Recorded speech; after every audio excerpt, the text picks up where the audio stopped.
Motivation crowding theory is a concept from psychology and microeconomics that proposes that providing external incentives like money to motivate certain behavior can sometimes reduce the internal desire to perform that behavior.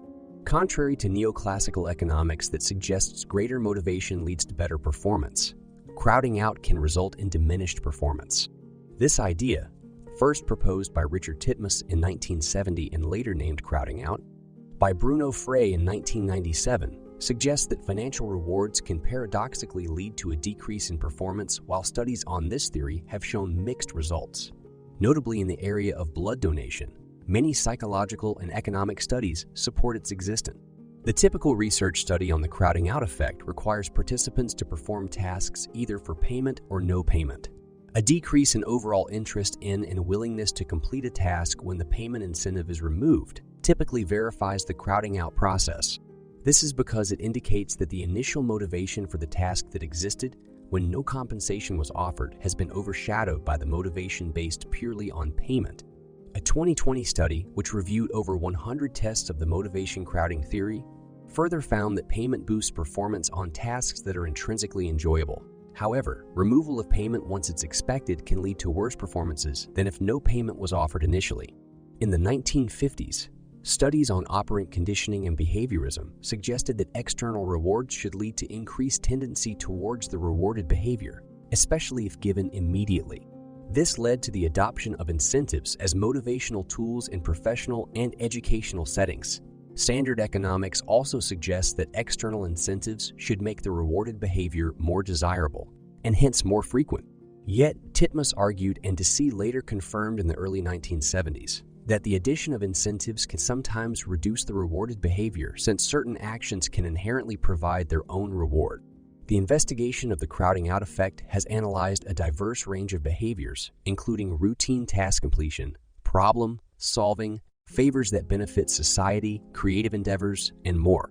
The crowding out effect is evaluated in two primary ways: the self-reported interests after providing incentives, and post-experiment engagement in the activity after full compensation. Some researchers measure these using both methods, and in certain instances, crowding out directly impacts effort and performance on the targeted behavior. Prompted by incentives, for example, offering people money to collect funds for charity has resulted in lower amounts being raised compared to those who weren't paid at all. According to a comprehensive review of studies, the crowding out effect has been studied using three types of rewards. Firstly, prizes unrelated to task. Performance, such as participation fees, are offered regardless of task completion, and these are not anticipated to diminish internal motivation. Secondly, incentives contingent on task performance, focused on the quantity or quality of specific behavior outcomes, often have the most significant crowding out effect. Lastly, rewards contingent on performance and linked to achieving particular results are believed to cause minimal crowding out, as they are seen as an indication of recognition and accomplishment rather than a motivation deterrent. Early studies from the 1970s revealed providing an external reward for task completion could diminish internal motivation, and the later effort devoted to the task across various contexts. These studies evaluated the effect of rewards such as money, tangible gifts, and symbols among different age groups completing a range of tasks. Notably, in a study conducted by Deci, it was observed that only the subjects who were informed they were getting paid per their completion of the tasks engaged in more work during their free time, compared to those who received compensation simply for participating. In a pioneering research, Deci observed the psychological impact of monetary rewards on college students while solving the Soma Cube puzzle. In the initial study phase, students were allowed to play and solve the puzzle.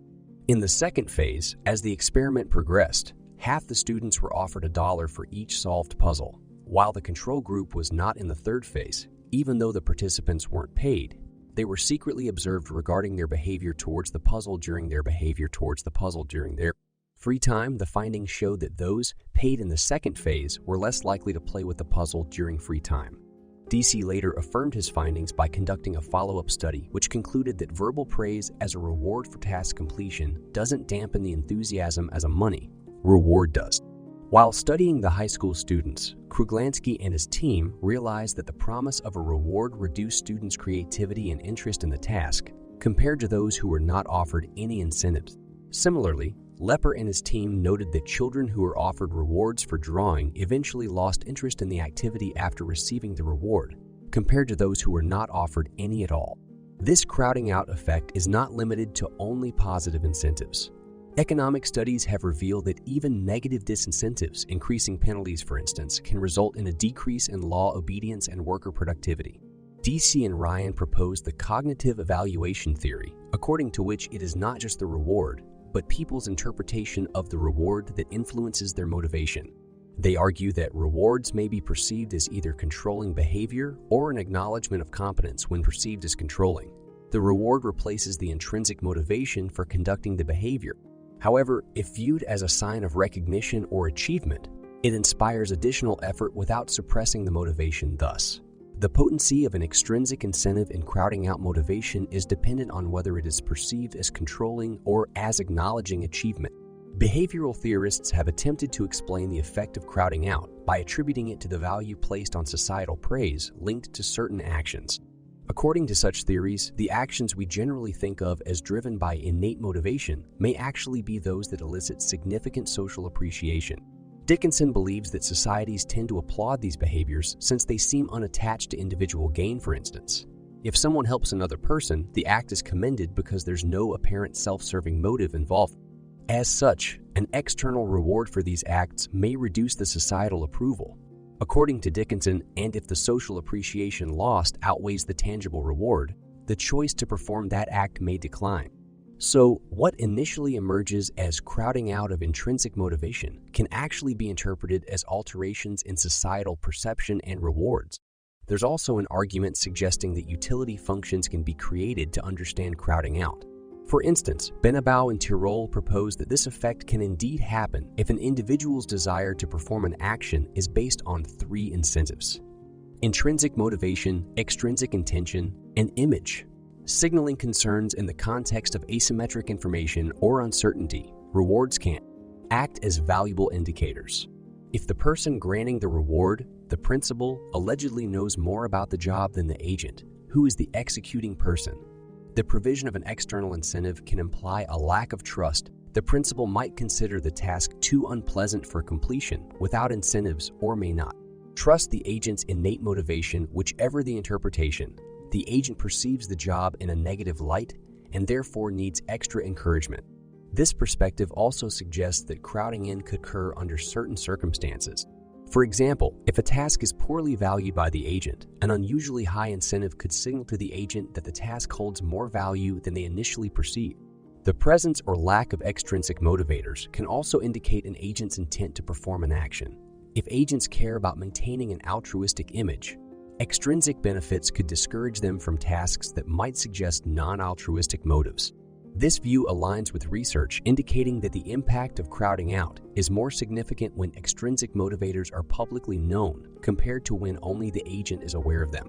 The central theme of the story revolves around the concept of motivational crowding theory and its applications across a multitude of domains, such as workplaces, educations, government policies, nonprofits, and even domestic scenarios. It signifies the importance of intrinsic motivation, especially under pro-social environments or creatively challenging tasks. The cutting-edge insight of motivational crowding theory acts as a guiding compass for reshaping the reward systems.